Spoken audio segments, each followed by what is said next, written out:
Welcome to Cam Look, your daily dose of the Cincinnati Art Museum. Each weekday, a staff member or volunteer will be sharing an object from the permanent collection and posing questions for discussion.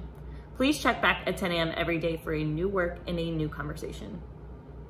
My name is Erin, and I am the assistant in the Rosenthal Education Center. I would like to thank docent Nancy Hurst for collaborating with me today for our Cam Look.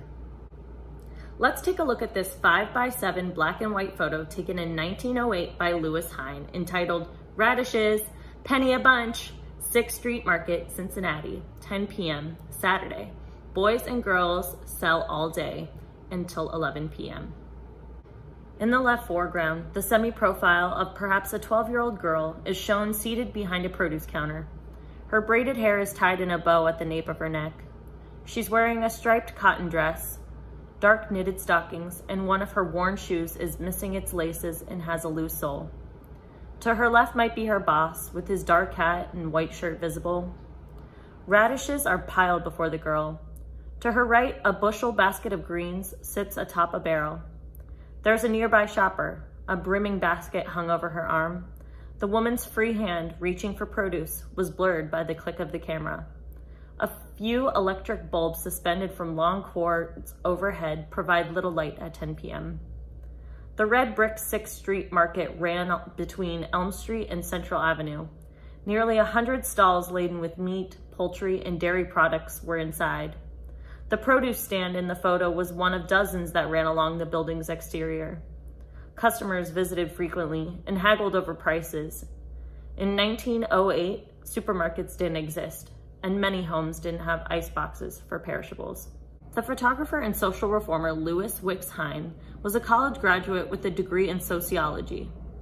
In his late 20s, he moved to New York City to teach at the Ethical Cultural School. It was a progressive institution with the then novel idea of educating poor immigrant children.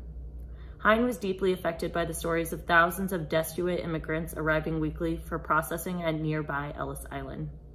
They were seeking a better life in New York City and points beyond.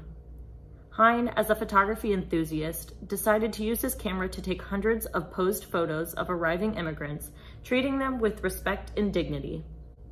He also documented the crowded, poorly ventilated interiors of the tenements where many immigrants settled. He published a book revealing his findings and photos.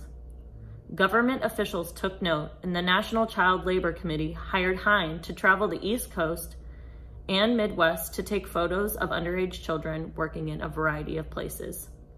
Owners, foremen, and security personnel knew about Hine's work. He didn't want them to expose their exploitation of children. The small, often barefoot, scrawny kids worked 12 to 14 hours at a time and for pennies per hour. To access the children, Hine often disguised himself as a salesman of Bibles or postcards to the workers, or as a fire inspector or an industrial photographer. When able, Hine jotted down their names, ages, and where the photo was taken. His findings were published along with the photos.